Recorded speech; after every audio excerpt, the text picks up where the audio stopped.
Capítulo 16. Noviembre 1916. La situación en Rusia se ponía cada vez más y más inquietante.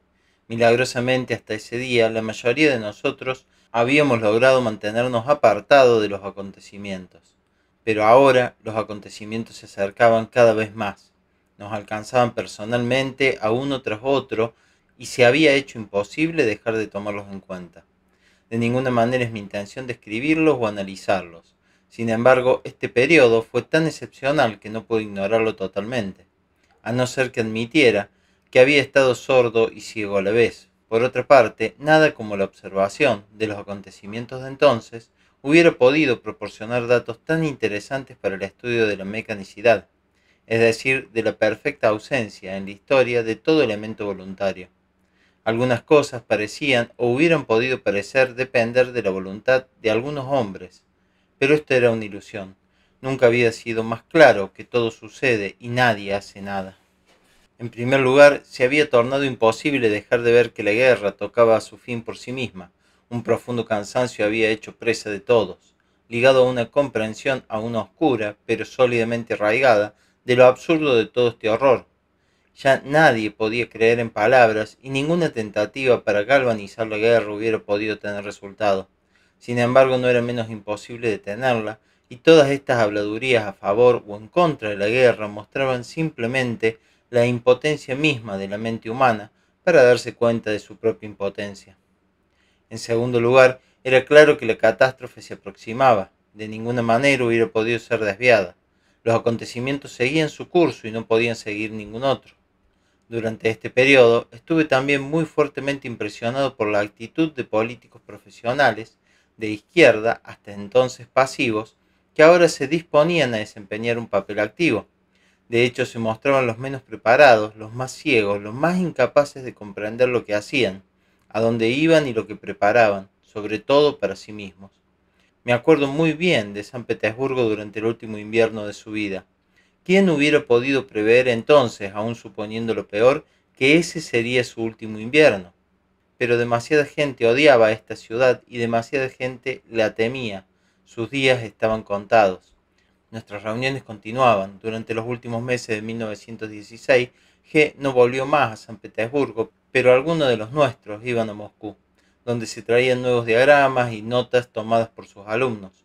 Nuestros grupos aumentaban mucho y aunque era evidente que todo se precipitaba hacia un fin desconocido pero fatal, la enseñanza de G nos daba a todos un sentimiento de confianza y de seguridad.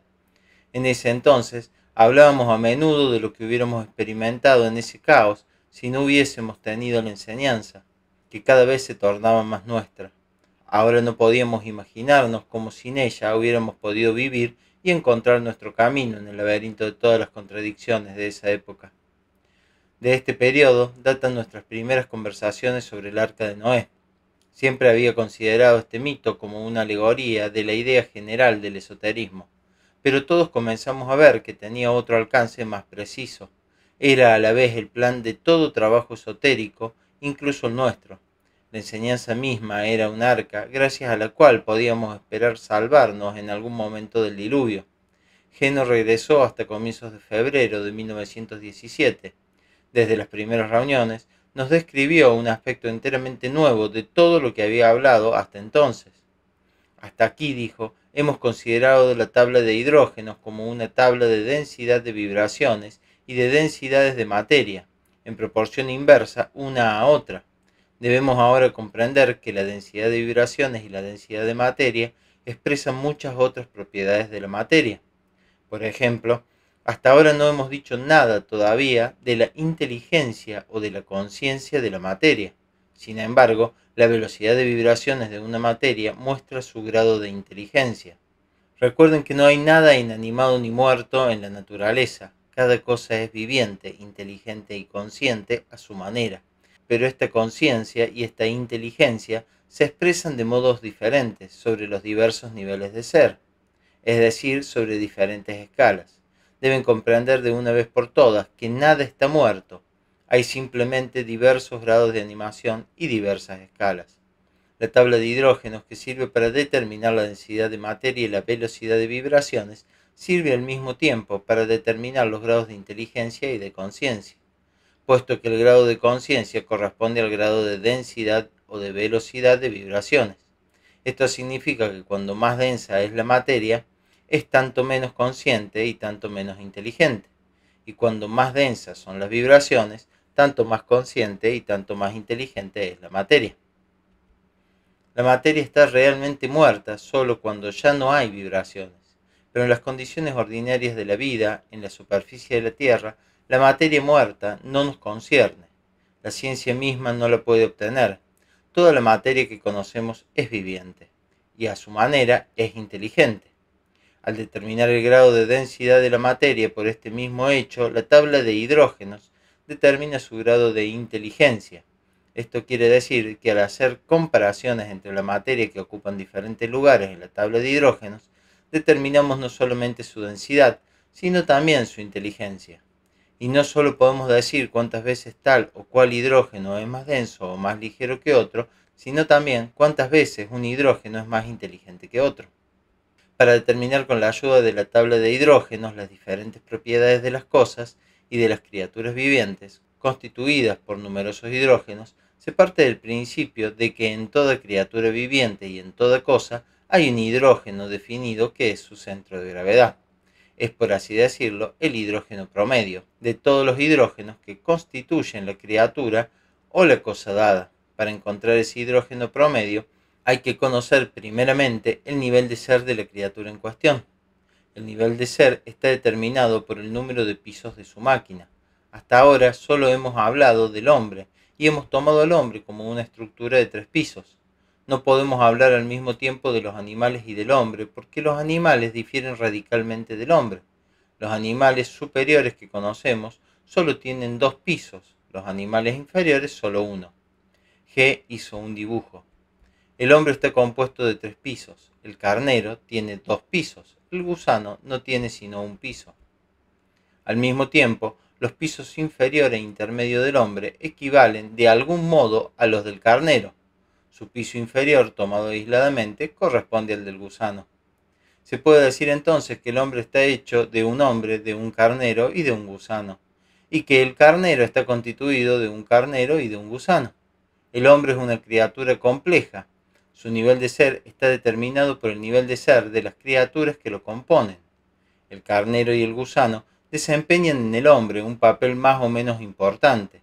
Así el gusano desempeña el papel principal en el hombre número 1, en el hombre número 2 es el carnero y en el hombre número 3 el hombre. Pero estas definiciones no valen sino para los casos individuales. En general, el hombre está determinado por el centro de gravedad del piso intermedio. El centro de gravedad del piso intermedio del hombre es el hidrógeno 96. La inteligencia del hidrógeno 96 determina la inteligencia promedio del hombre, es decir, del cuerpo físico del hombre.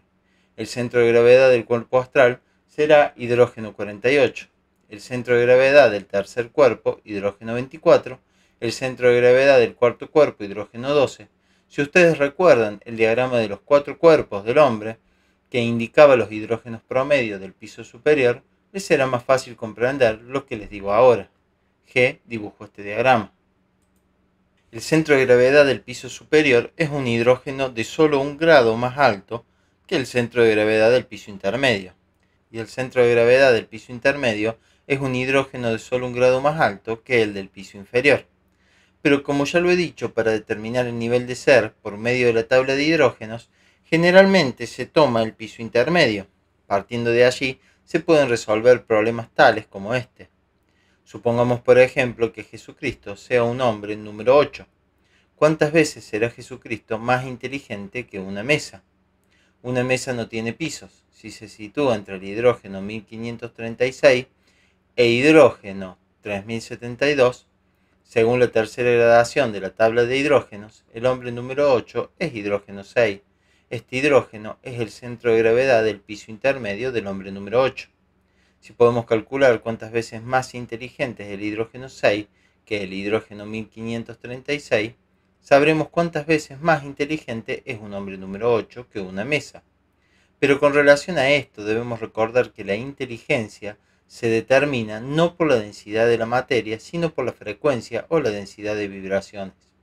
La densidad de vibraciones no progresa como las octavas de hidrógeno al doblar cada vez su número, sino según su progresión totalmente diferente, mucho más rápida que la primera. Si conocen el coeficiente exacto de esta progresión, pueden resolver el problema. Quería solamente mostrar que por raro que esto parezca, puede ser resuelto. Con respecto a esto, es esencial determinar los principios de clasificación y de definición de los seres vivientes desde un punto de vista cósmico, desde el punto de vista de su existencia cósmica. Según la ciencia ordinaria, la clasificación se establece conforme a los rasgos exteriores, los huesos, los dientes o las funciones, los mamíferos, los vertebrados, los roedores, etc. Según la ciencia exacta, la clasificación se establece conforme a los rasgos cósmicos.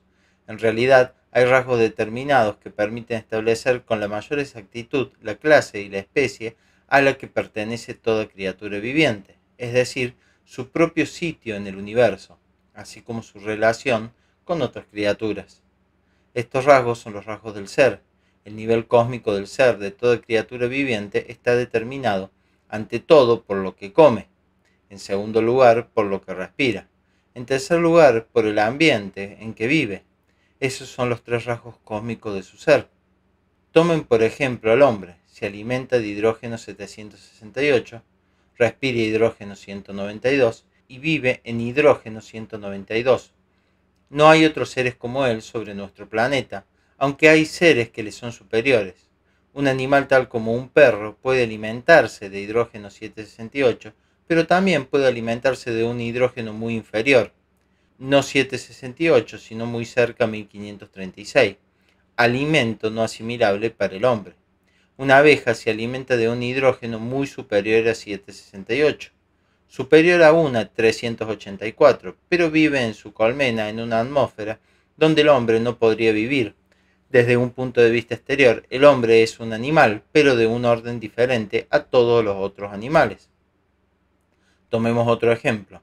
Un gusano de harina se alimenta de harina, un hidrógeno mucho más grosero que el hidrógeno 768, porque este gusano puede vivir igualmente de harina podrida. Digamos que esta es también 1536. Este gusano respira hidrógeno 192 y vive en hidrógeno 1536. Un pez se alimenta de hidrógeno 1536, vive en hidrógeno 384 y respira hidrógeno 192. Un árbol se alimenta de hidrógeno 1536, respira solamente una parte del hidrógeno 192, en parte hidrógeno 96, y vive en parte en hidrógeno 192 y en parte en hidrógeno 3072, el suelo. Si procedimos con estas definiciones, veremos que este plan tan simple a primera vista permite las más sutiles distinciones entre las clases de seres vivientes, sobre todo si recordamos que los hidrógenos tomados como octava, tal como lo hemos hecho, son conceptos muy amplios. Por ejemplo, hemos dicho que un perro, un pez, un gusano de harina se alimentan por igual de hidrógeno 1536, entendiendo por esto sustancias de origen orgánico que no son comestibles para el hombre. Ahora, si nos damos cuenta de que estas sustancias pueden a su vez dividirse en clases definidas, veremos la posibilidad de definiciones muy precisas. Es exactamente lo mismo para el aire y para el ambiente. Estos rasgos cósmicos del ser están en relación inmediata con la definición de la inteligencia según la tabla de hidrógenos. La inteligencia de una materia se determina por la criatura a la cual puede servir de alimento. Por ejemplo, ¿qué es más inteligente desde este punto de vista? ¿Una papa cocida o una papa cruda? Una papa cruda, que puede servir de alimento a los cerdos, no puede alimentar al hombre. Una papa cocida es entonces más inteligente que una papa cruda. Si estos principios de clasificación y de definición se entienden adecuadamente, una multitud de cosas se volverán claras y comprensibles. Ningún ser viviente tiene libertad para poder cambiar a voluntad ni su alimento, ni el aire que respira, ni el ambiente en que vive. Para cada ser, el orden cósmico determina su alimento, su aire y su ambiente. Cuando hablamos de las octavas de nutrición en la fábrica de 3 pisos, vimos que todos los hidrógenos sutiles que se requieren para el trabajo, el crecimiento y la evolución del organismo se elaboran a partir de 3 clases de alimentos. El alimento en el sentido habitual de la palabra, el comer, el beber, el aire que respiramos y por último las impresiones. Supongamos ahora que pudiéramos mejorar la calidad del alimento y del aire y alimentarnos, digamos, de hidrógeno 384 en lugar de 768 y respirar hidrógeno 96 en lugar de hidrógeno 192. Cuánto más simple y fácil sería la elaboración de materias sutiles en el organismo. Así es, pero hay aquí una imposibilidad radical. El organismo está adaptado para transformar precisamente estas materias groseras en materias sutiles. Si les diera materias sutiles en lugar de materias groseras, no sería capaz de transformarla y moriría rápidamente. No se puede cambiar ni el aire ni el alimento, pero las impresiones, o mejor dicho, la calidad de las impresiones posibles para el hombre, no depende de ninguna ley cósmica. El hombre no puede mejorar su alimento, no puede mejorar el aire. Mejorar, en este caso, sería de hecho empeorar las cosas. Por ejemplo, hidrógeno 96 en lugar de hidrógeno 192 sería un gas enrarecido o un gas incandescente y respirable para el hombre. El fuego es un hidrógeno 96. Lo mismo ocurre con el alimento. Hidrógeno 384 es el agua. Si el hombre pudiese mejorar su alimento, es decir, volverlo más sutil, debería alimentarse de agua y respirar fuego. Es evidente que esto es imposible. Pero aunque no pueda mejorar ni su alimento ni el aire, el hombre puede mejorar sus impresiones hasta un muy alto grado e introducir así hidrógenos sutiles en su organismo. Es justamente en esto en lo que se basa la posibilidad de su evolución. El hombre no está en ninguna forma obligado a nutrirse de las sombrías impresiones de hidrógeno 48. Puede tener las impresiones de hidrógeno 24 y 12, de hidrógeno 6 y hasta de hidrógeno 3. Esto cambia todo el cuadro y un hombre que extrae de los hidrógenos sutiles el alimento del piso superior de su máquina se diferenciará, por cierto, de un hombre que se alimenta de hidrógenos groseros o inferiores. En las siguientes conversaciones, G continuó todavía con el tema de la clasificación de los seres de acuerdo a sus rasgos cósmicos. Hay otro sistema de clasificación que también merece ser comprendido, dijo él. Se trata de una clasificación según una relación totalmente diferente de octavas. La primera establecida según el alimento, el aire y el medio ambiente. Se relacionan claramente a los seres vivos, tal como los conocemos, incluyendo las plantas, es decir, a los individuos. La otra, de la que hablaré ahora, nos lleva más allá de los límites de lo que llamamos seres vivientes. Nos lleva a la vez muy por encima y muy por debajo de los seres vivientes. Ya no se trata de los individuos, sino de clases en el sentido más amplio. Antes que nada, esta clasificación enseña que nada procede a saltos en la naturaleza. En la naturaleza todo está interrelacionado y todo vive. El diagrama de esta clasificación se llama diagrama de todas las cosas vivientes. Según este diagrama, cada clase de criatura, cada grado de ser, se define a la vez por lo que le sirve de alimento y por aquello a lo cual le sirve de alimento. En efecto, en el orden cósmico, cada clase de criatura se alimenta de una clase determinada de criaturas inferiores y ella misma sirve de alimento a una clase determinada de criaturas superiores. G traza un diagrama en forma de escalera compuesta de 11 cuadrados, y en cada cuadrado, con excepción de los dos superiores, trazó 3 círculos con números. Cada cuadrado representa un grado de ser, dijo. El hidrógeno del círculo inferior muestra de qué se alimentan las criaturas de esta clase. El hidrógeno del círculo superior designa la clase que se alimentará de estas criaturas. Y el hidrógeno del círculo intermedio es el hidrógeno promedio de esta clase que determina lo que son estas criaturas. El sitio del hombre es el séptimo cuadrado partiendo de abajo o el quinto partiendo de arriba. Según este diagrama, el hombre es el hidrógeno 24, se alimenta de hidrógeno 96 y él mismo sirve de alimento a hidrógeno 6. El cuadrado debajo de él será el de los vertebrados, el siguiente el de los invertebrados. La clase de los invertebrados es hidrógeno 96, por consiguiente, el hombre se alimenta de invertebrados. Por el momento no busquen contradicciones y no traten de comprender lo que podría significar. Tampoco comparen este diagrama con los otros. Según el diagrama de nutrición, el hombre se alimenta de hidrógeno 768, según este diagrama de hidrógeno 96. ¿Por qué? ¿Qué significa esto? Ambos son igualmente justos. Más tarde, cuando hayan comprendido, podrán hacer la síntesis. El cuadrado debajo del anterior representa las plantas, el siguiente los minerales, el siguiente los metales, que constituyen un grupo cósmico distinto de entre los minerales, y el último cuadrado no tiene nombre en nuestro idioma porque en la superficie de la Tierra nunca encontramos materia en este estado. Este cuadrado entra en contacto con el absoluto. Recordarán lo que hemos dicho a propósito del Dios fuerte. Este es el Dios fuerte. En la parte inferior de este cuadrado trazó un pequeño triángulo invertido con la punta hacia abajo. Tomemos ahora el cuadrado que se encuentra a la derecha del hombre, el cuadrado 3, 12, 48. Se trata de una clase de criatura que no conocemos, llamémosla ángeles. El siguiente cuadrado, 1, 6, 24, representa seres que llamaremos arcángeles. En el siguiente cuadrado colocó las cifras 3 y 12. Después dos círculos concéntricos donde marcó el centro común y lo llamó eterno inmutable. En el último cuadrado colocó las cifras 1 y 6, dibujó un círculo en el medio, en este círculo un triángulo, contenido otro círculo, cuyo centro marcó igualmente y lo llamó absoluto. Este diagrama no les será comprensible de inmediato, concluyó, pero aprenderán a descifrarlo poco a poco, pero tendrán que estudiarlo durante largo tiempo, tomándolo por separado de todo el resto. Esto fue, de hecho, todo lo que G nos dijo sobre este extraño diagrama que parecía contradecir muchas ideas que nos había dado anteriormente. En nuestras conversaciones sobre el diagrama, pronto convinimos en considerar a los ángeles como planetas y a los arcángeles como soles.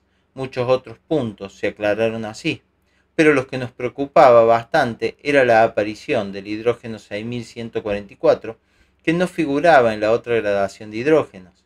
En esta tercera gradación, que terminaba en el hidrógeno 3072, y sin embargo, G subrayaba que la enumeración de los hidrógenos había sido hecha conforme a la tercera gradación. Mucho tiempo después le pregunté lo que esto significaba.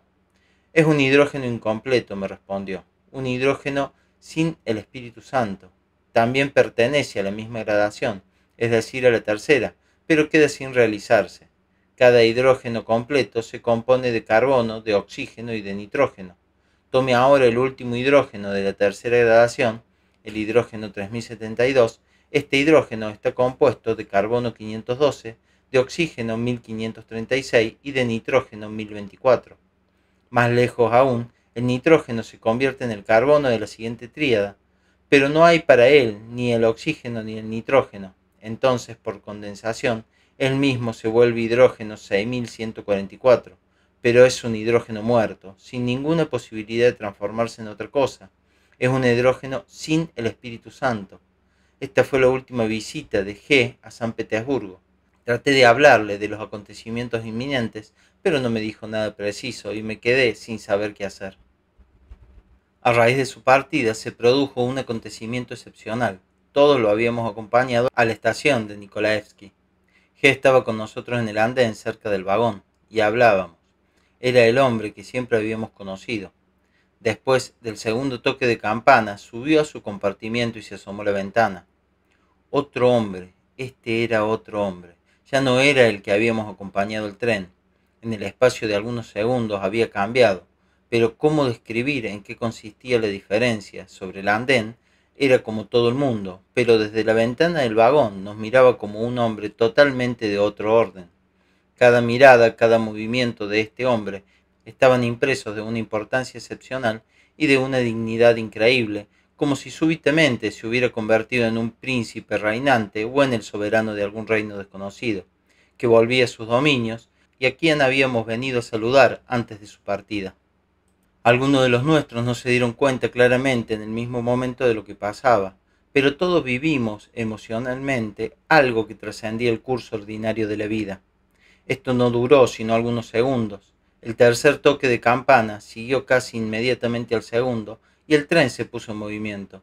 Cuando nos quedamos solos, no recuerdo quién habló primero de esta transformación de G, pero resultó que cada uno de nosotros lo habíamos notado, aunque no todos nos dimos cuenta en el mismo grado de su carácter extraordinario, pero todos sin excepción habíamos sentido algo que rayaba en lo milagroso.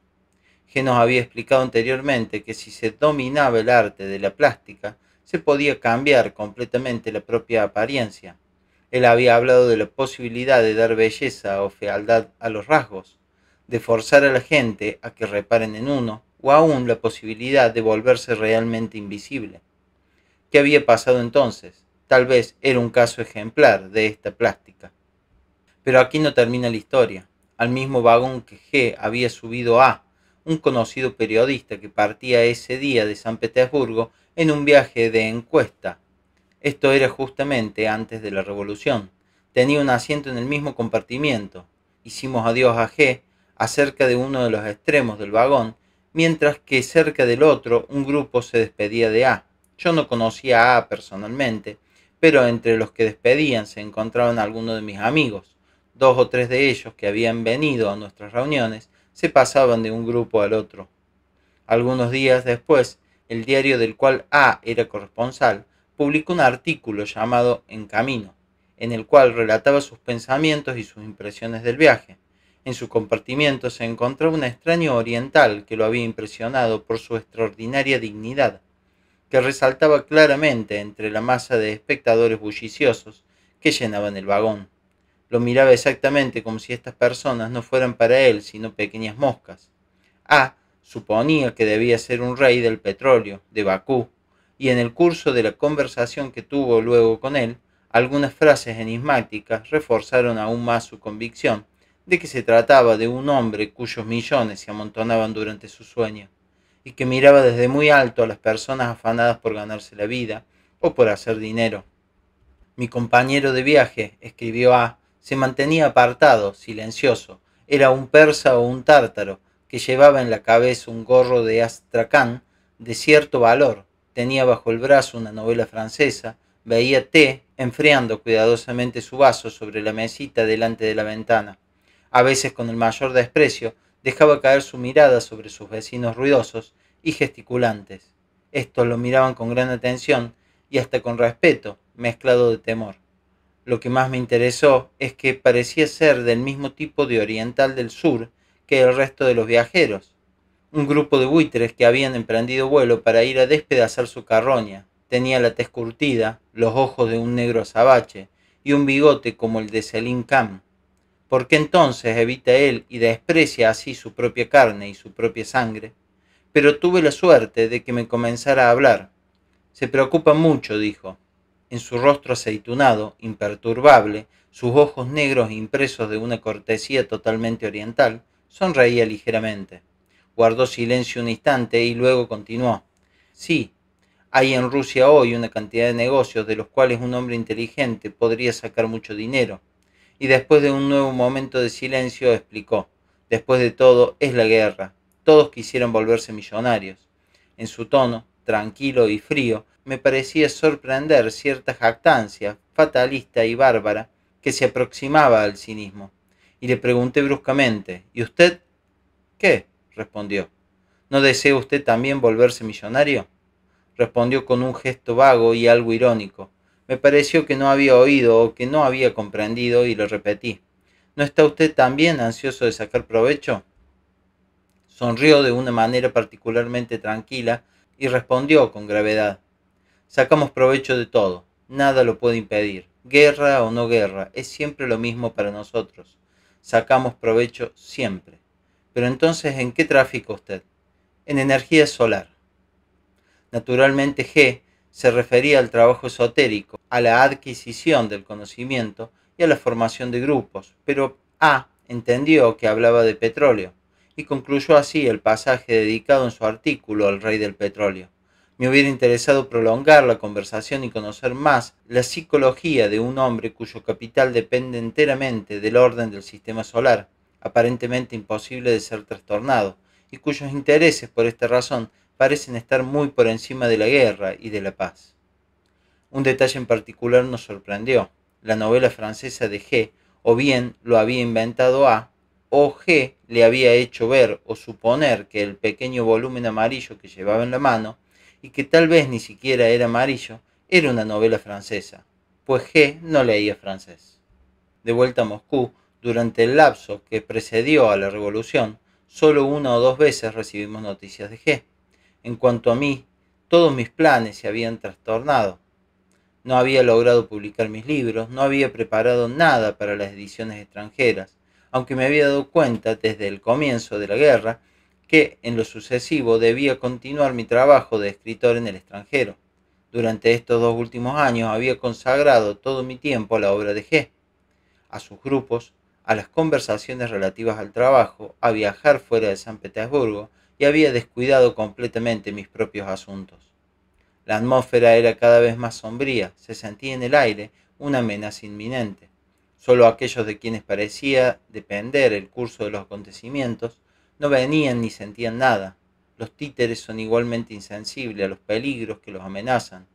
Tampoco comprenden que el mismo hilo que hace salir al bandido, cuchillo en mano detrás del matorral, los hace volver la espalda y mirar a la luna. Escenas análogas se representaban en el teatro de los acontecimientos. Finalmente la tormenta estalló. Fue la gran revolución sin sangre. Entre todas las mentiras, la más absurda y la más clamorosa, pero la cosa más extraordinaria fue la fe que esta mentira suscitó en la gente que se encontraba allí en medio de todos esos asesinatos. Recuerdo que hablábamos en ese momento del poder de las teorías. Los que habían puesto todas sus esperanzas en la revolución, que habían esperado alguna especie de liberación, ya no querían o ya no podían ver los hechos, solo veían lo que debería haber pasado según su opinión. Cuando leí en una pequeña hoja impresa solamente por un lado la noticia de la abdicación de Nicolás II, sentí que allí se encontraba el centro de gravedad de todo. Blavatsky puede salir de su tumba y escribir en la última página de su libro, marzo 1917, fin de la historia de Rusia, me dije. Yo no alimentaba ningún afecto particular por la dinastía, simplemente no quería engañarme como tantos otros. Siempre había sentido interés por las personas del emperador Nicolás II. Me parecía un hombre notable en muchos aspectos, pero incomprendido incluso por él mismo. Yo estaba en lo cierto, como lo probó el final de su diario, publicado por los bolcheviques, y que data de la época en la cual, traicionado y abandonado por todos, mostró una fuerza y hasta una grandeza de alma maravillosas. Sin embargo, no se trataba de la persona del emperador, sino del principio de la unidad del poder, y de la responsabilidad de todos respecto al poder que él representaba. Ahora bien, este principio había sido desechado por una parte considerable de la inteligencia rusa. En cuanto a la palabra zar, había perdido desde mucho tiempo atrás todo sentido para la gente, pero tenía todavía una gran significación para el ejército y para la máquina burocrática, que aunque muy imperfecta, no obstante, trabajaba y mantenía todo. El zar era la parte central, absolutamente indispensable de esta máquina. La abdicación del zar en tal momento debía acarrear entonces el hundimiento de toda la máquina. No teníamos otra cosa, la famosa ayuda pública mutua, cuya creación había necesitado tantos sacrificios, naturalmente reveló ser un bluff. No se podía ni siquiera pensar en improvisar cualquier cosa. Los acontecimientos sucedían demasiado rápidamente. En pocos días el ejército se desmembró. La guerra en realidad ya había terminado, pero el nuevo gobierno se negaba a reconocerlo. Recurrió a una nueva mentira, y lo más sorprendente era que la gente todavía encontraba motivos para alegrarse. No estoy hablando de los soldados que se habían escapado de los cuarteles o de los trenes que los llevaban al matadero, sino de nuestra inteligencia, esta que era patriota súbitamente se reveló revolucionaria y socialista. Hasta el Novoe Vremya se convirtió en el periódico socialista, y el célebre Menshikov escribió un artículo sobre la libertad, pero él mismo evidentemente no pudo tragárselo y abandonó la partida. Alrededor de una semana después de la revolución, reuní a los principales miembros de nuestro grupo en casa del Dr. S.H. A fin de exponerle mis ideas sobre la situación, dije que, en mi opinión, no tenía el menor sentido querer quedarse en Rusia, y que debíamos partir al extranjero, que según toda probabilidad solo podía haber un breve periodo de calma relativa antes del hundimiento final, que no podríamos ser de ninguna utilidad y que nuestro propio trabajo se volvería imposible. No puedo decir que mi idea fue acogida con entusiasmo. La mayoría de los miembros de nuestro grupo no advertía la gravedad de la situación y todavía aceptaba la idea de que todo podía volver a ser tranquilo y normal. Otros seguían presos de la ilusión habitual de que todo sucede para nuestro bien. Para ellos mis palabras eran exageradas, en todo caso no veía razón alguna para apresurarse. Para otro lo más fastidioso era que desde hacía tiempo no habíamos recibido ninguna noticia de G y que ya no sabíamos dónde estaba. Después de la revolución, una carta suya nos hizo pensar que ya no estaba en Moscú, pero nadie sabía dónde se había ido. Finalmente, decidimos esperar. En ese entonces había dos grupos principales que sumaban en total 40 personas. Además, grupos secundarios se reunían a intervalos irregulares. Poco después de nuestra reunión en la casa del doctor SH, recibí una postal de G, escrita un mes antes en el tren que lo llevaba de Moscú al Cáucaso. Debido a los desórdenes, se había demorado en el correo hasta ese día. Esta carta confirmaba que G había salido de Moscú antes de la revolución y que todavía no sabía nada de los acontecimientos cuando la había escrito. Decía que estaba en camino a Alexandropol, me pedía continuar el trabajo de los grupos hasta su regreso y prometía estar entre nosotros para la Pascua. Esto me planteaba un problema muy difícil, me parecía estúpido e insensato permanecer en Rusia. Sin embargo, no quería partir sin el consentimiento de G, o para ser más sincero, no quería partir sin él. Ahora bien, él había ido al Cáucaso y su postal, escrita en febrero, es decir, antes de la revolución, podía no tener relación alguna con la situación actual. Al fin, decidí seguir esperando, aunque me daba cuenta de que lo que era posible hoy corría el riesgo de no serlo mañana. Pascua, ninguna noticia de G. Una semana más tarde, un telegrama que decía que llegaría en mayo. Llegó a su fin el primer gobierno provisional. Ya era más difícil salir al extranjero. Nuestros grupos seguían reuniéndose en la espera de G. A menudo volvíamos a nuestras conversaciones, a los diagramas, sobre todo cuando teníamos que hablar con personas nuevas. Siempre me parecía que en ello había una cantidad de cosas que G no nos había dicho y que todo su sentido se nos revelaría si lo estudiásemos más. Un día me puse a mirar ciertas notas sobre los cosmos, tomadas el año anterior. Como ya lo he dicho, los cosmos me interesaban particularmente porque coincidían con el periodo de dimensiones de mi nuevo modelo del universo. He mencionado también las dificultades que habíamos encontrado en la comprensión del microcosmos y el tritocosmos. Habíamos decidido entonces tomar al hombre como el microcosmos y a la vida orgánica sobre la Tierra como el tritocosmos. En nuestra última conversación, G lo había aprobado silenciosamente, pero sus palabras sobre las diferencias de tiempo en los diferentes cosmos continuaban intrigándome mucho. Trataba de recordar lo que P me había dicho sobre nuestro sueño y vigilia, y sobre la respiración de la vida orgánica. Durante mucho tiempo esto fue en vano. Luego recordé las palabras de G. El tiempo es respiración. ¿Qué es la respiración?, me pregunté. 3 segundos, normalmente, el hombre respira, expira e inspira, una veintena de veces por minuto. Una sola respiración dura más o menos 3 segundos. ¿Por qué sueño y vigilia? Es la respiración de la vida orgánica. ¿Qué cosa es sueño y vigilia? Para el hombre y todos los organismos que le son conmensurables, que viven en condiciones análogas a las suyas, aún para las plantas, es 24 horas. Por otro lado, el sueño y la vigilia son respiración. Las plantas, por ejemplo, cuando duermen en la noche, expiran y en el día, cuando se despierta, inspiran. De la misma manera, para todos los mamíferos como para el hombre, hay una diferencia en la absorción del oxígeno y el desecho de gas carbónico entre el día y la noche, entre el sueño y la vigilia. Razonando de esta forma, establecí los periodos de respiración o de sueño y vigilia de esta manera.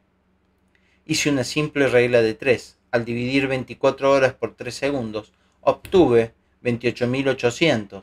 Al dividir 28.800 los días y las noches por 365, obtuve, salvo una pequeña fracción, 79 años.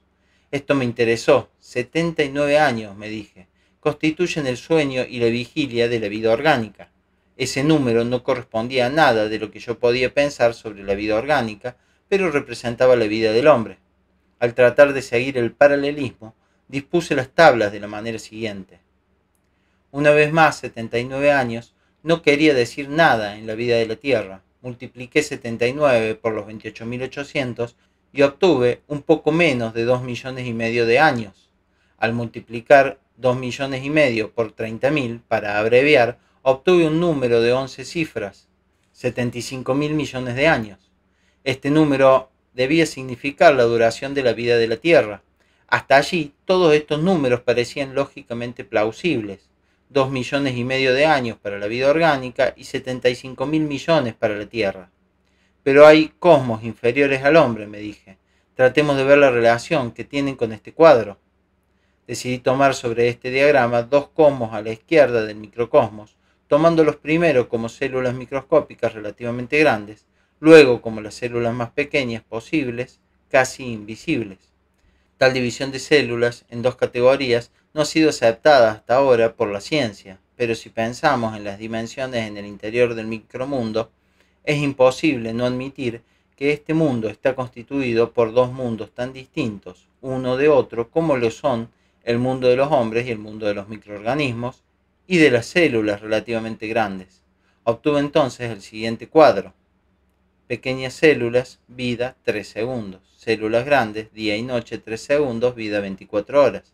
Microcosmos, hombre, respiración 3 segundos, día y noche 24 horas, vida 79 años. Vida orgánica, respiración 24 horas, día y noche 79 años, vida 2,5 millones de años. Tierra, respiración 79 años, día y noche 2,5 millones de años, vida 75 millares de millones de años. Esto tomaba forma de una manera muy interesante. 24 horas daba la duración de la existencia de la vida de la célula, y aunque la duración de la existencia de las células individuales de ninguna manera se puede considerar como establecida, numerosos investigadores han llegado a la conclusión de que una célula especializada como la del organismo humano parecen tener una duración precisamente de 24 horas. El periodo día y noche de la gran célula es de 3 segundos. Esto no me sugería nada, pero los 3 segundos de vida de la pequeña célula eran muy elocuentes para mí, me mostraban ante todo por qué es tan difícil ver estas células, aunque sus dimensiones deberían permitir el verlas con un buen microscopio. Traté luego de ver lo que se obtendría si la respiración, es decir, 3 segundos, se dividiese por 30.000. Se obtenía la 10.000ª parte de un segundo, o sea, la duración de una chispa eléctrica o la de la más breve impresión visual. Para calcular más fácilmente y para mayor claridad, tomé 30.000 en vez de 28.800. De esta manera, ¿cuántos periodos se encontraban ligados o separados uno de otro por un solo y mismo coeficiente de 30.000? La más breve impresión visual, la respiración o el periodo de aspiración o de expiración, el periodo de sueño y de vigilia, y la duración media máxima de la vida. Al mismo tiempo, a cada uno de estos periodos le correspondían dos más, uno mucho menor en un cosmos superior, otro mucho mayor en un cosmos inferior. Sin sacar todavía conclusiones, traté de hacer un cuadro más completo, es decir, de introducir en él todos los cosmos y de agregarle dos de los cosmos inferiores, el primero que llamé molécula y el segundo, el electrón, y siempre para mayor claridad, al multiplicar por 30.000, tomé cifras redondas y solamente dos coeficientes, 3 y 9, que me dio 3 millones en lugar de 2,5 millones. 90.000 millones de años en lugar de 75.000 millones de años y 80 en lugar de 79 y así sucesivamente. Obtuve la siguiente tabla. De inmediato, esta tabla hizo surgir en mí una cantidad de pensamientos. Habría sido incapaz de decir si era correcta o si definía exactamente la relación de un cosmos a otro. El coeficiente 30.000 parecía demasiado elevado, pero me acordaba de que la relación de un cosmos a otro expresa una relación de 0 a infinito, y en presencia de tal relación ningún coeficiente podría ser demasiado grande. La relación de 0 a infinito era la relación entre magnitudes de diferentes dimensiones. G decía que cada cosmos es tridimensional para sí mismo. Por consiguiente, el cosmos que le es superior es de 4 dimensiones y el que le es inferior es de 2 dimensiones. El siguiente cosmos superior es de 5 dimensiones, como el siguiente cosmos inferior es de 1 dimensión. Cada cosmos con relación al otro es de una magnitud que comprende un número de dimensiones superior e inferior. Pero no podía haber más de 6 dimensiones o 7 con el 0. Pero con esa tabla se obtenían 11 cosmos. A primera vista, esto parecía extraño, pero solamente a primera vista, porque cuando se toma en consideración la duración de la existencia de un cosmos, cualquiera en relación a la de los cosmos más elevados, los cosmos inferiores desaparecían mucho antes de haber alcanzado la séptima dimensión. Tomemos por ejemplo al hombre en su relación al Sol. Si se toma al hombre como el primer cosmos, se encuentra que el Sol es para él el cuarto cosmos, pero para el Sol una larga vida humana de 80 años solo tiene la duración de una chispa eléctrica, la más breve impresión visual. Traté de recordar todo lo que había dicho sobre los cosmos. Cada cosmos es un ser animado e inteligente que nace, vive y muere. Un solo cosmos no puede contener todas las leyes del universo, pero tres cosmos tomados en conjunto la abarcan. O bien, diremos que dos cosmos, uno superior, el otro inferior, determinarán el cosmos intermedio. El hombre que en su conciencia pasa al nivel de un cosmos superior, por este mismo hecho pasa al nivel de un cosmos inferior. Sentía que en cada una de estas palabras se encontraba el hilo de una comprensión de la estructura del mundo, pero había demasiados hilos y no sabía por dónde comenzar. ¿Cómo aparece el movimiento de un cosmos en función de otro? ¿Cuándo y cómo desaparece? ¿Cuáles son las relaciones de las cifras que yo había encontrado con las cifras más o menos establecidas de los movimientos cósmicos, como la velocidad de desplazamiento de los cuerpos celestes, la velocidad de desplazamiento de los electrones de un átomo, la velocidad de la luz, etc.? Cuando llegué a comparar los movimientos de los diferentes cosmos, obtuve algunas correlaciones sorprendentes. Al tomar a la Tierra, por ejemplo, vi que el periodo de rotación sobre su eje equivaldría para ella a un 10 milésimo de segundo, o sea, la duración de una chispa eléctrica. Es poco probable que a esta velocidad la Tierra pueda notar su rotación sobre su eje. Me imaginaba al hombre gravitando a esta misma velocidad alrededor del Sol, y calculaba que su rotación duraría para él la 25ª parte de un segundo, o sea, la velocidad de una fotografía instantánea. Dada la enorme distancia que la Tierra debía recorrer durante este tiempo, se imponía entonces la deducción de que la Tierra no puede ser consciente de sí misma tal como la conocemos, es decir, bajo la forma de esfera, sino una que debe tener conciencia de sí misma como un anillo o una larga espiral de anillos. Esta última idea era la más verosímil si se define el presente como el tiempo de la respiración. Esta fue la primera idea que me vino a la mente, un año antes, después de la conferencia sobre los cosmos, cuando G introdujo la idea de que el tiempo es respiración. Pensaba entonces que la respiración era tal vez la unidad de tiempo, es decir, que para la sensación directa el tiempo de la respiración era sentido como el presente. Partiendo de allí, suponiendo que la sensación de sí, es decir, de su cuerpo, estaba ligada a la sensación del presente, llegué a la conclusión de que la Tierra, cuyo tiempo de respiración es de 80 años, tendría una sensación de sí equivalente a 80 anillos de una espiral.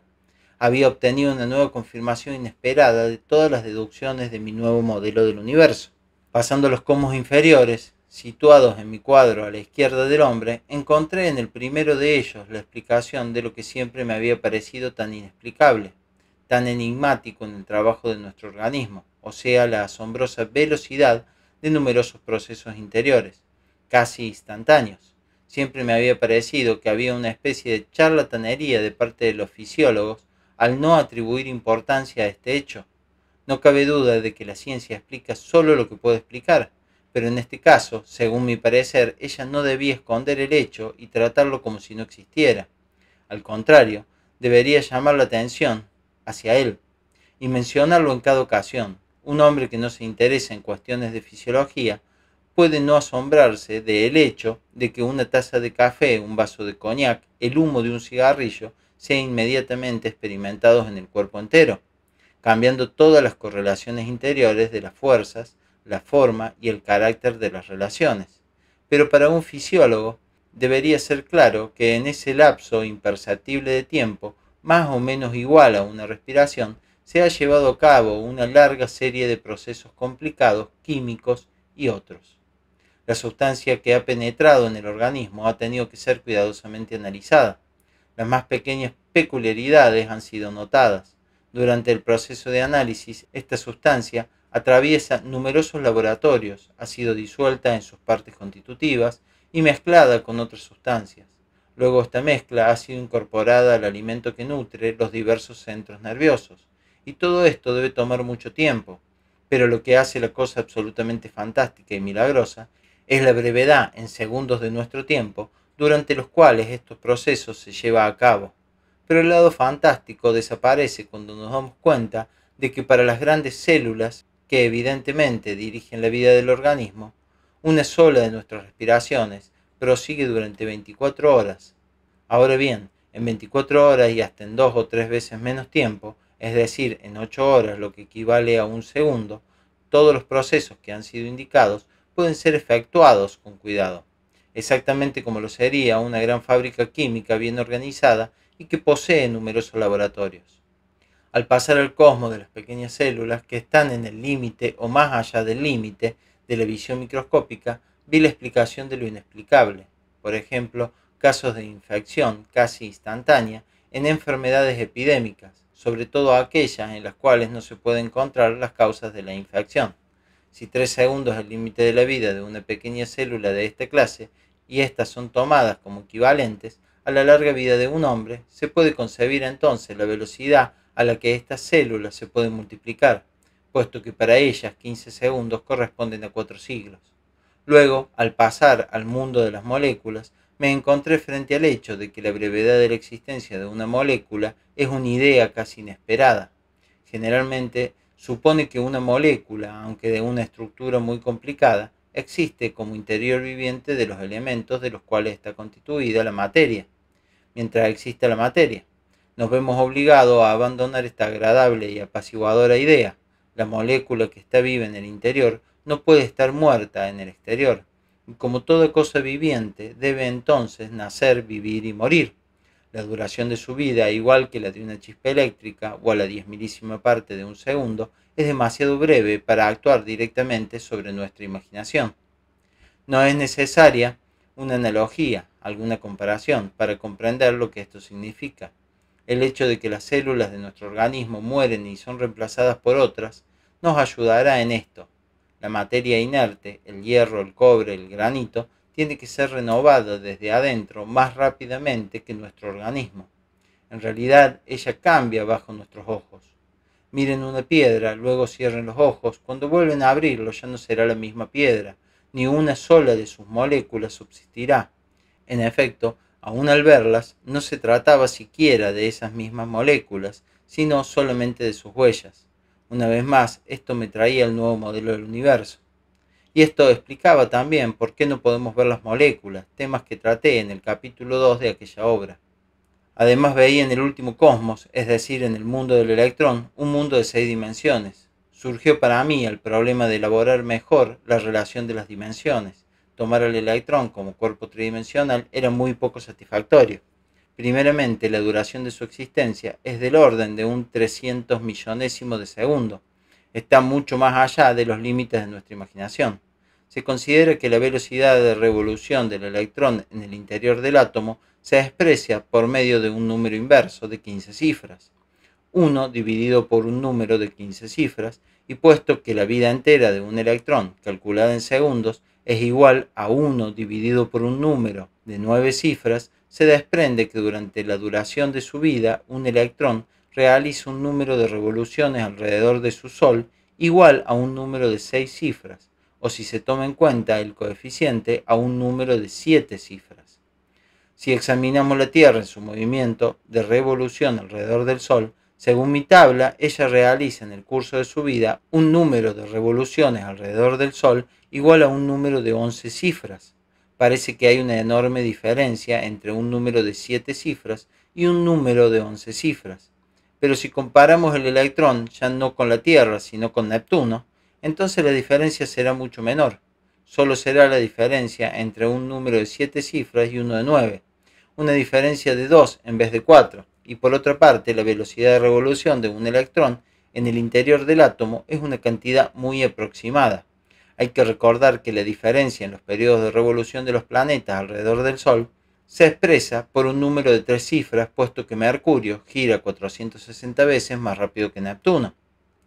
Podemos discernir la relación entre la vida de un electrón y nuestra percepción de la siguiente manera. Nuestra más rápida percepción visual es igual a 1 sobre 10.000 de segundo. La existencia de un electrón equivale a 1 sobre 30.000. de 1 sobre 10.000 de segundo, o sea, de 1 sobre 300 millones de segundos. Y durante este tiempo realiza 7 millones de revoluciones alrededor del protón. En consecuencia, si tuviéramos que ver un electrón como un relámpago de 1 sobre 10.000 de segundo, no veríamos el electrón en el sentido estricto de la palabra, sino la huella del electrón, la cual consiste en 7 millones de revoluciones multiplicadas por 30.000, es decir, una espiral cuyo número de anillos sería de 12 cifras, o en el lenguaje del nuevo modelo del universo, 30.000 recurrencias del electrón en la eternidad. Según la tabla que yo había obtenido, el tiempo iba indudablemente más allá de 4 dimensiones, y me preguntaba si no sería posible aplicar a esta tabla la fórmula de Minkowski, raíz de menos 1 ct. Considerando el tiempo como la cuarta coordenada del mundo, a mi parecer el mundo de Minkowski correspondía precisamente a cada cosmos aislado. Decidí comenzar por el mundo de los electrones y tomar como t la duración de la existencia de un electrón. Esto coincidía con la de las proporciones de mi libro, a saber que el tiempo es vida. El resultado mostraría la distancia en kilómetros recorrida por la luz durante la vida de un electrón. En el cosmos siguiente, esta sería la distancia recorrida por la luz durante la vida de una molécula. En el siguiente, durante la vida de una pequeña célula. Después, durante la vida de una célula grande. Luego, durante la vida de un hombre, etc. Para todos los cosmos, los resultados debían obtenerse en medidas lineales, es decir, expresados en fracciones de kilómetros o en kilómetros. La multiplicación de un número de kilómetros por la raíz cuadrada de menos 1 debía mostrar que ya no necesitábamos hacer medidas lineales y que la cifra obtenida era una medida de tiempo. La introducción de raíz de menos 1 en la fórmula, si bien no la cambia cuantitativamente, indica que se relaciona enteramente a otra dimensión. De esta manera, en lo que concierne al cosmos de los electrones, la fórmula de Minkowski toma la forma siguiente. O sea que la raíz cuadrada de menos 1 multiplicada por 300.000, que es c, o la velocidad de la luz, 300.000 kilómetros por segundo, luego 1 sobre 300.000 de segundos, es decir, la duración de la vida de un electrón, al multiplicar 300.000 por 1 sobre 300.000, se obtendrá 1 sobre 1000 de kilómetro, o sea, un metro. Un metro muestra la distancia recorrida por la luz a la velocidad de 300.000 kilómetros por segundo durante la vida de un electrón.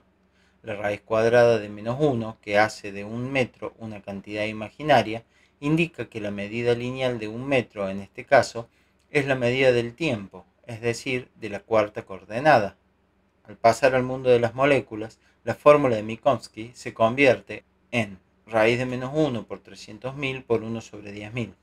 Según la tabla, la 10.000ª parte de un segundo es la duración de la existencia de una molécula.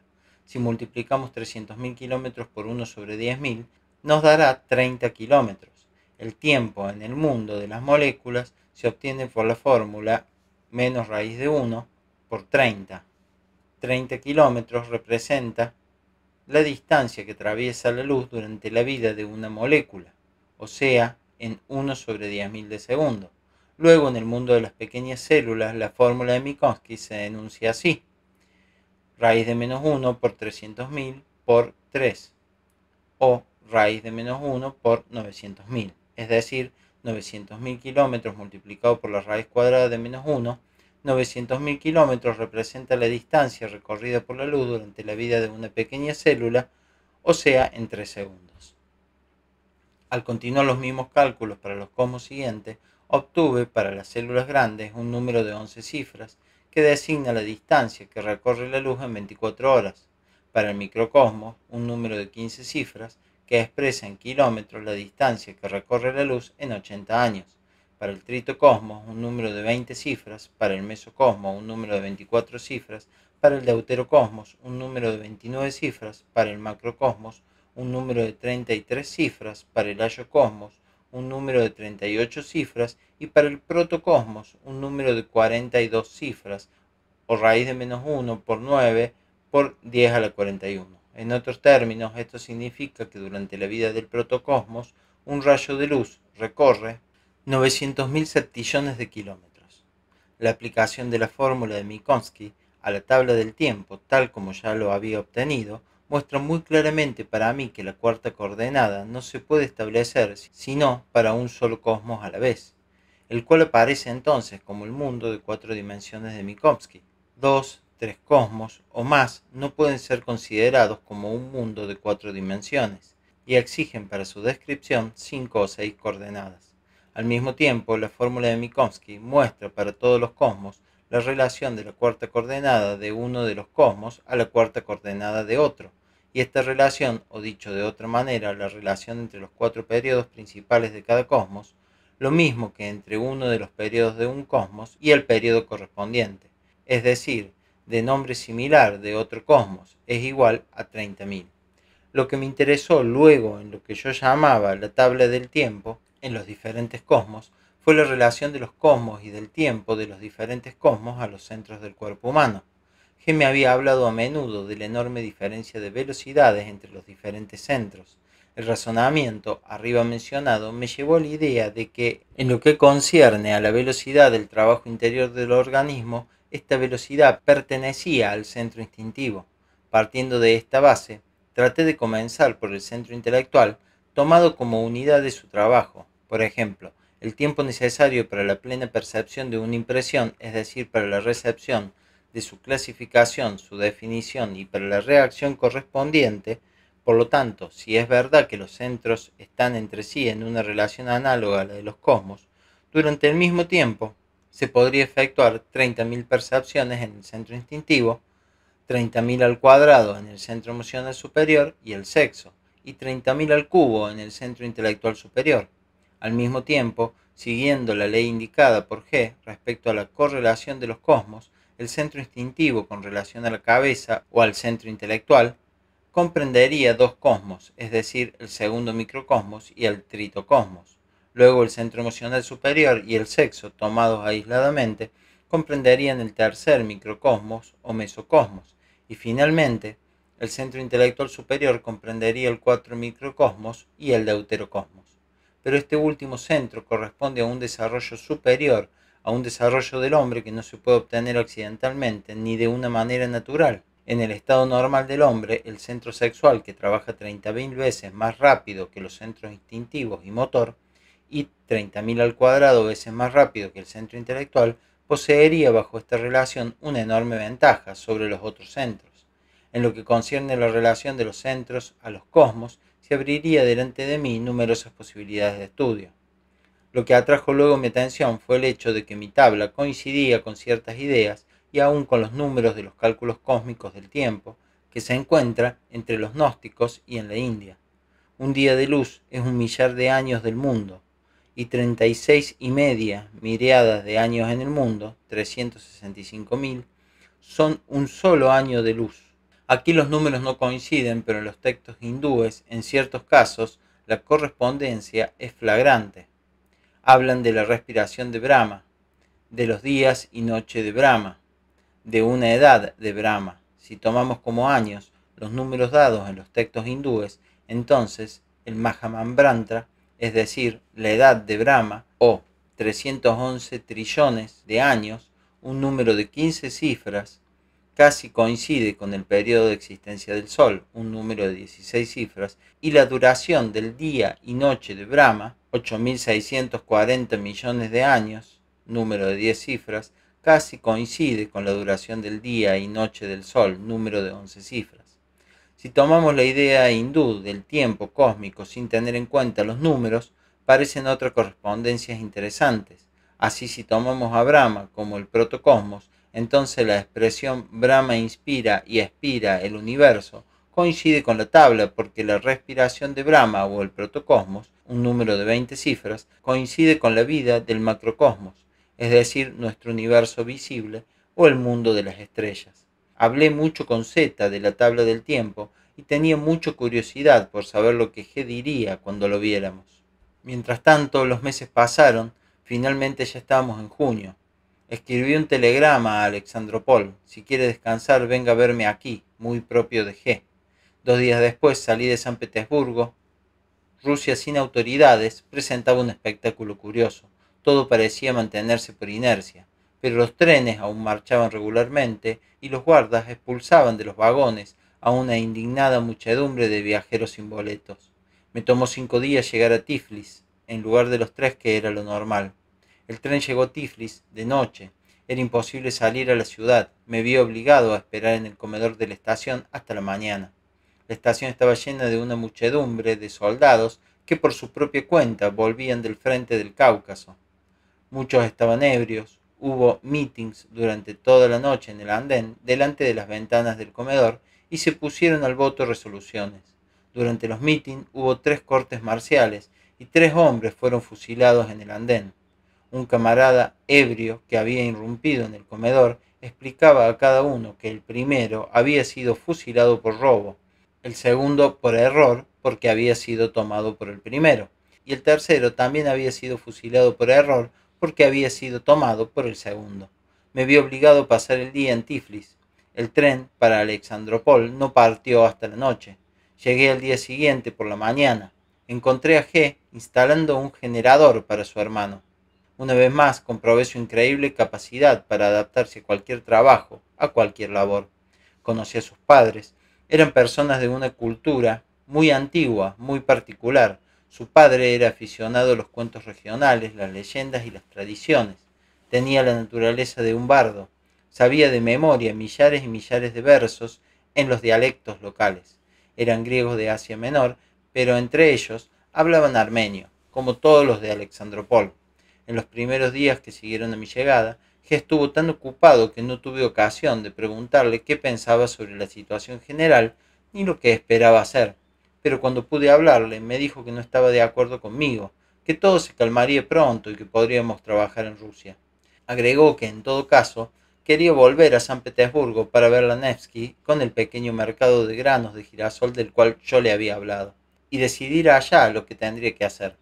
No pude tomarlo en serio, porque conocía sus modos de hablar y esperé.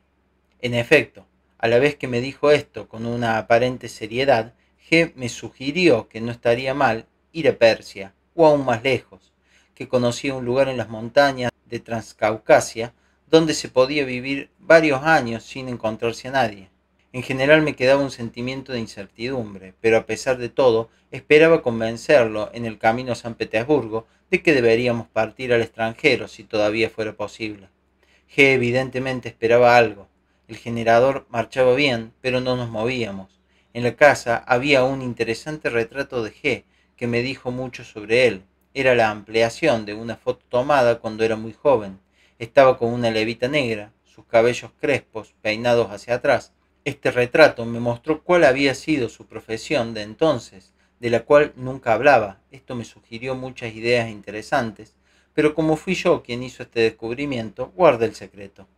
Traté varias veces de hablarle a G de mi tabla del tiempo en los diferentes cosmos, pero él evitaba toda conversación teórica.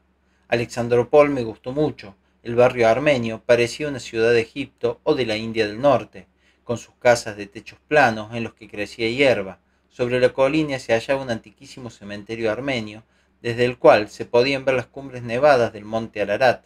En una de las iglesias armenias había una imagen maravillosa de la Virgen.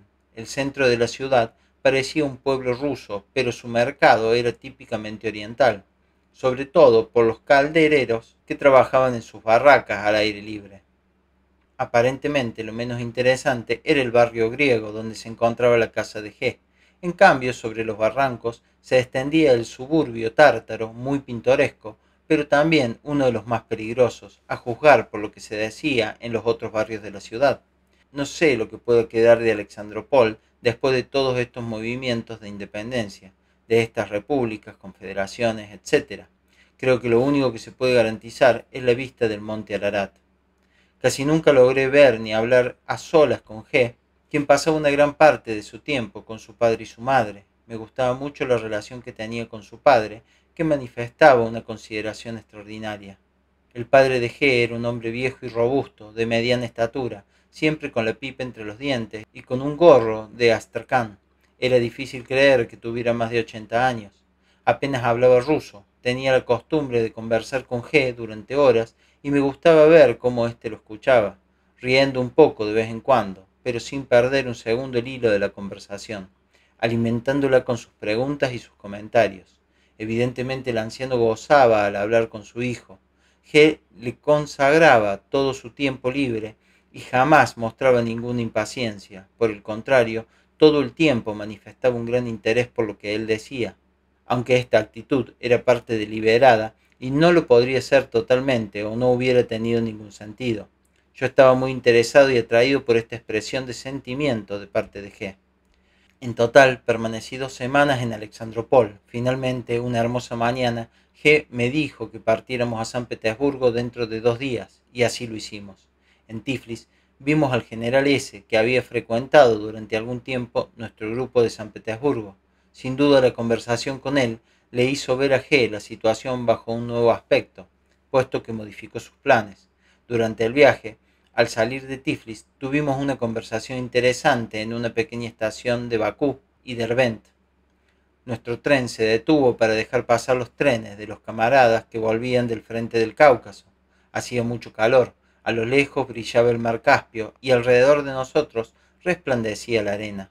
Las siluetas de 2 camellos se perfilaban en el horizonte. Traté de hacer que G hablara del futuro inmediato de nuestro trabajo. Quería comprender lo que pensaba hacer y lo que esperaba de nosotros. Los acontecimientos están en contra de nosotros, le decía. Se ve bien claro que es imposible hacer cualquier cosa en este torbellino de locura colectiva. Por el contrario, respondió G, solo ahora es posible. Los acontecimientos no están de ninguna manera en contra de nosotros. Lo único que pasa es que van demasiado rápido. Ese es todo el problema. Pero espere 5 años y verá que los obstáculos de hoy nos habrán sido útiles. No comprendí lo que G quería decir. Tampoco me fue más claro después de 5 ni después de 15 años. Al mirar las cosas desde el punto de vista de los hechos, era difícil imaginarse cómo hubiéramos podido ser ayudados por acontecimientos tales como guerras civiles, asesinatos, epidemias, hambre y todo en Rusia volviéndose salvaje. La mentira sin fin de la política europea y la crisis general que sin la menor duda era el resultado de esta mentira. Pero si en lugar de mirar todo esto desde el punto de vista de los hechos, se mira desde el punto de vista de los principios esotéricos, lo que G quería decir se haría más comprensible. ¿Por qué no habían aparecido estas ideas antes?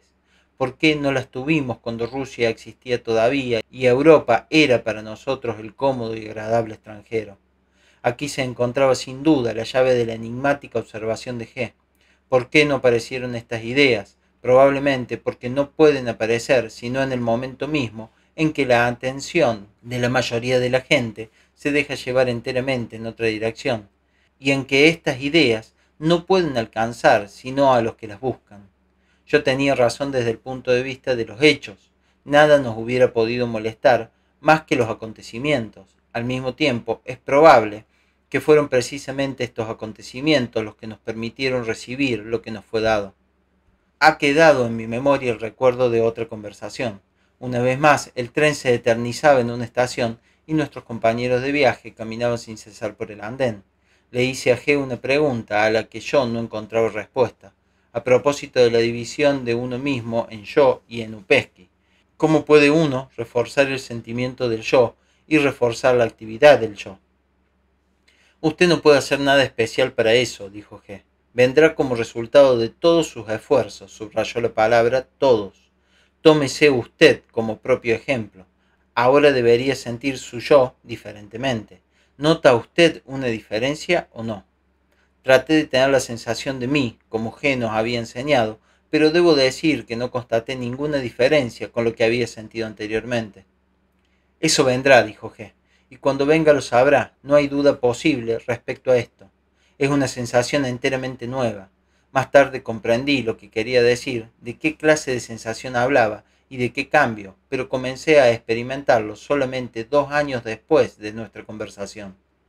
3 días después de nuestra salida de Tiflis, durante una parada del tren en Mozdok, G me dijo que yo tenía que regresar solo a San Petersburgo, mientras él y nuestros otros 3 compañeros se quedarían en Mineralny Vody y luego irían a Kislovodsk. Usted irá a Moscú, luego a San Petersburgo, y les dirá a nuestro grupo de allá que allí comenzaré un nuevo trabajo. Los que deseen trabajar conmigo pueden venir, y le aconsejo no tardar mucho. Me despedí de G y de mis compañeros de Mineralny Vody y continué solo mi viaje. Era claro que de mis planes de salir al extranjero no quedaba nada, pero eso ya no me inquietaba más. No dudaba de que pasaríamos un periodo muy difícil, pero eso tampoco me importaba. Comprendía lo que me había dado miedo. No se trataba de los verdaderos peligros. Tenía miedo de actuar estúpidamente, es decir, de no partir a tiempo cuando sabía perfectamente bien lo que me esperaba. Ahora parecía que se me hubiera quitado toda la responsabilidad hacia mí mismo. No había cambiado de opinión, como antes. Podía decir que quedarse en Rusia era una locura, pero mi actitud era completamente diferente. Ya no tenía que decidir. Viajaba como antes, solo que en primera clase y cerca de Moscú me hicieron pagar más porque mi reservación y mi billete tenían diferentes direcciones. Dicho en otras palabras, todavía continuaban los buenos viejos tiempos, pero los periódicos que compraba por el camino estaban llenos de noticias acerca de los fusilamientos en las calles de San Petersburgo. Ahora eran los bolcheviques los que disparaban a la muchedumbre, estaban ensayando su fuerza. Por esa época la situación se definía poco a poco. Por un lado, se encontraban los bolcheviques que todavía no sospechaban el increíble éxito que les esperaba, pero ya comenzaban a sentir la falta de toda resistencia y a comportarse cada vez más insolentemente. Por otro lado, estaba el segundo gobierno provisional, en el cual los puestos subalternos estaban ocupados por gente seria que comprendía la situación, pero cuyos altos cargos estaban ocupados por teóricos y charlatanes insignificantes.